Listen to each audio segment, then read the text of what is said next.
Assalamualaikum warahmatullahi wabarakatuh. Perkenalkan, saya Faralia Safita Ivani sebagai moderator.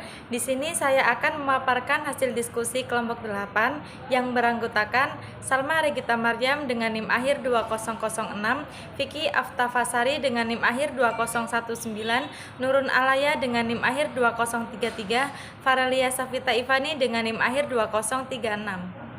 Kehidupan bertetangga dalam Islam. Kata al-jar atau tetangga dalam bahasa Arab berarti orang yang bersebelahan denganmu.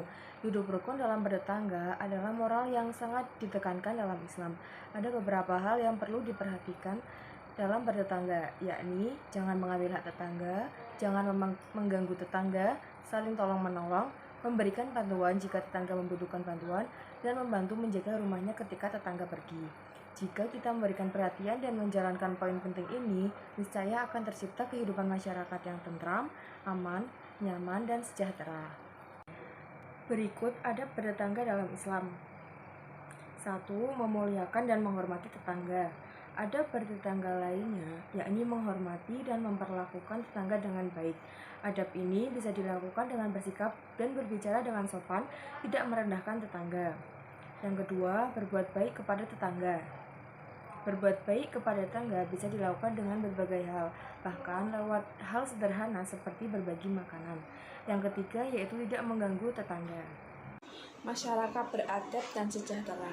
Masyarakat adalah sejumlah individu yang hidup bersama dalam suatu wilayah tertentu, bergaul dalam jangka waktu yang lama sehingga menimbulkan kesadaran pada diri setiap anggotanya sebagai suatu kesatuan.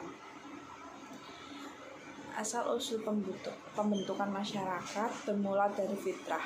Manusia sebagai makhluk sosial yang senantiasa membutuhkan orang lain. Dari fitrah ini kemudian mereka berinteraksi satu sama lain dalam jangka waktu yang lama, sehingga menimbulkan hubungan sosial yang pada gilirannya menumbuhkan kesadaran akan kesatuan. Prinsip masyarakat beradab dan sejahtera. Masyarakat madani adalah keadilan sosial, egalitarisme, pluralisme, supremasi, hukum, dan pengawasan sosial.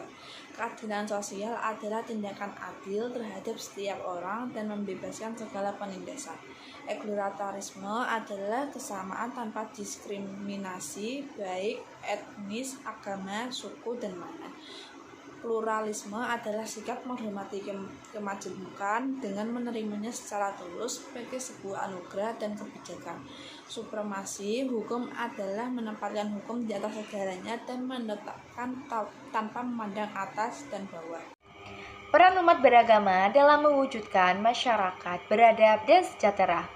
Umat beragama sangat berperan dalam mewujudkan masyarakat yang beradab dan sejahtera. Dalam hal ini, ajaran Islam banyak sekali menjelaskan tentang adab-adab yang baik untuk dilakukan selama hidup di dunia, sehingga umat Islam terbiasa menjadi orang yang beradab. Selain itu, Islam juga menjelaskan beberapa peran yang harus dilakukan oleh umat beragama dalam mewujudkan masyarakat sejahtera. Antara lain, yang pertama adalah tauhid, yang kedua adalah perdamaian, yang ketiga adalah tolong-menolong, yang keempat adalah bermusyawarah. Tauhid sendiri adalah keyakinan akan keesaan Allah Subhanahu wa taala sebagai Tuhan yang telah menciptakan, memelihara, dan menentukan segala sesuatu yang ada di alam ini. Jadi, dapat dinyatakan bahwa segala sesuatu itu bergantung kepada Allah Subhanahu wa taala, termasuk segala urusan yang berkenaan dengan masyarakat kepada Allah. Mereka masyarakat kumpulan dari orang perorangan yang memiliki sistem budaya dan pandangan hidup, menyembah dan memohon pertolongan kepadanya.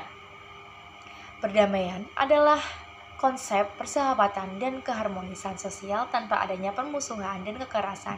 Hendaklah kita untuk senantiasa berbuat baik dan tidak boleh saling permusuhan. Yang ketiga adalah tolong-menolong. Tolong-menolong sendiri merupakan kelanjutan dari dan isi berbuat baik terhadap orang lain. Sedangkan yang keempat adalah bermusyawarah. Bermusyawarah sendiri yaitu melakukan upaya bersama untuk memecah menyelesaikan persoalan atau mengambil keputusan bersama.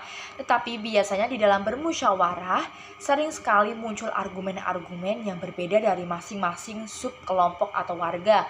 Agar tidak terjadinya pihak yang dirugikan dan tertindas, maka musyawarah untuk mencapai kata sepakat ini mempunyai moto yang harus sama-sama dijunjung tinggi, yaitu berat sama dipikul, ringan sama dijinjing, yang artinya bersama-sama dalam suka dan duka.